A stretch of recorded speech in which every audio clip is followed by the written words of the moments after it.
अस्सलामु अलैकुम वरहमतुल्लाहि वबरकातुह।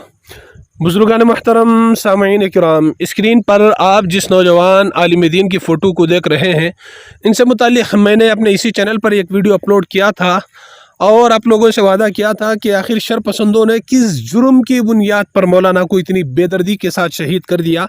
ये सारी तफसीलात आप लोगों के सामने रखने वाला हूँ। इस तरह से मैंने आप लोगों से वादा किया था। आज की इस ऑडियो में बहुत ही मुख्तसर और शार्ट तरीके से वो तफसील आप लोगों के सामने रखने वाला हूँ। देखिए, इनका नाम अताउल्लाह कासमी है, झारखंड के रहने वाले हैं।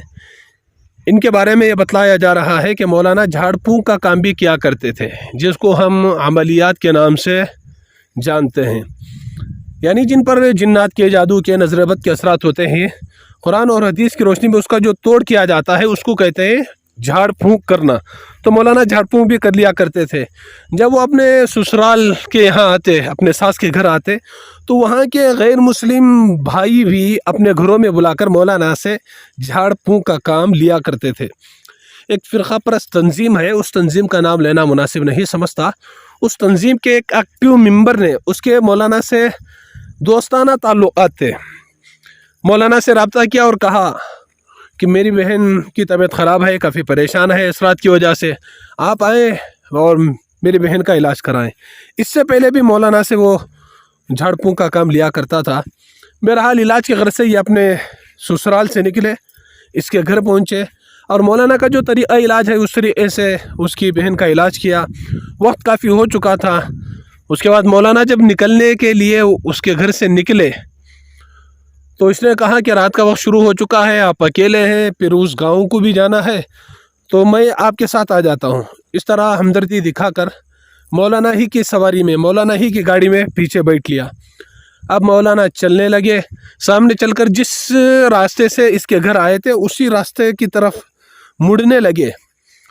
तो इसने कहा कि आप इस रास्ते पर नहीं, इस रास्ते पर चलें। तो मौलाना ने कहा है कि मैं ये रास्ता नहीं जानता, ये मेरे लिए अजनबी रास्ता है। तो उसने कहा कि ये रास्ता भी वहीं पर जाता है, बहुत शॉर्ट रास्ता है, बहुत कम वक्त में आप अपने घर पहुंच सकते हैं। तो बहरहाल मौलाना ने यकीन कर लिया और उस रास्ते पर चल पड़े। जैसे जैसे सामने चलते रहे तो वीरानी आती गई और अजीब सन्नाटा और मौलाना की अजीब कैफियत होने लगी। तो मौलाना बार बार पूछने लगे, ये कौन सा रास्ता है, कहाँ पर जा रहा है, ये तो सन्नाटा है। तो उसके बाद उसने कहा कि मौलाना, आप पहली मर्तबा इस रास्ते से गुज़र रहे हैं, आप परेशान ना हो, आप ये काम करें, आप मेरे पीछे बैठ लें, मैं आपको लेकर चलता हूँ, ये रास्ता मैं जानता हूँ। तो इस तरह से मौलाना को पीछे बिठा लिया और ये ख़ुद गाड़ी चलाने लगा। अब जैसे जैसे सामने जाता गया, जंगल करीब होता गया, आबादी से दूर होते रहे। एक मकाम पर पहुँचने के बाद ये गाड़ी रुकाता है और कहता है कि मुझे थोड़ा पेशाब करना है। तो मौलाना भी गाड़ी से नीचे उतरते हैं। मौलाना भी सोचते हैं कि मैं भी पेशाब से फारिग हो जाऊं। तो अचानक इनके ऊपर हमला कर दिया जाता है। वहाँ पर पहले ही से कुछ लोग मौजूद होते हैं, सब मिलकर मौलाना के ऊपर हमला कर देते हैं, जिसकी वजह से मौके पर ही मौलाना की मौत वाक़ई हो जाती है। उसके बाद इतने पर ही बस नहीं किया, बल्कि मौलाना ही की गाड़ी से पेट्रोल निकाल कर इनके जिस्म पर डालकर जलाकर इनकी लाश को जंगल में फेंक दिया। बिलाखिर जब मौलाना के घर वाले और इनके फैमिली वाले इनको फ़ोन करने लगे तो स्विच ऑफ आया। इन्होंने पुलिस स्टेशन में जाकर शिकायत दर्ज कराई थी और किसी वजह से पुलिस को इनकी लाश मिल गई और बड़ी मुश्किल के बाद पहचान लिया कि वही मौलाना है। बिलाखिर उस शख्स को गिरफ़्तार कर लिया गया जिसने मौलाना के साथ ये हरकत की थी। जब उसे पूछताछ किया गया, अब चूँकि पकड़ा गया तो कुछ ना कुछ बहाना डालना ही पड़ता है। तो उसने कहा कि ये मेरी बहन के इलाज के लिए आए थे, कुछ इनकी नीयत साफ़ नहीं थी, कुछ इनकी नज़रें अच्छी नहीं थी, इस तरह ऐसे बहाने बनाने लगा। तो पुलिस ने कहा कि इसकी बहन को लाया जाए ताकि कुछ सवालात कर लिए जाए कि मामला क्या है।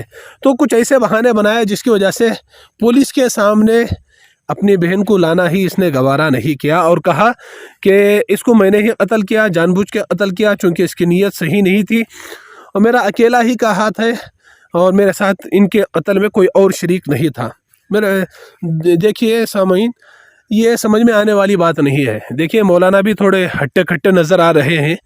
ये अकेला इंसान جب مولانا پر حملہ کرتا ہے اور جان لے لیتا ہے، کیا مولانا خاموش رہ سکتے ہیں؟ مولانا بھی تو اس کے اوپر حملہ کر سکتے ہیں، مولانا بھی ہٹے کٹے نظر آ رہے ہیں، مولانا بھی اس کو زخمی کر سکتے تھے۔ تو اس سے صاف ظاہر ہوتا ہے کہ ان کو قتل کرنے میں اس اکیلے کا ہاتھ نہیں، پوری ایک ٹیم ہے، ایک پری پلان کے تحت مولانا کے ساتھ یہ زیادتی کی ہے۔ تو بہرحال آج کل حالات بڑے نازک ہیں، یہ ساری تفصیلات تھی میں نے آپ لوگوں سے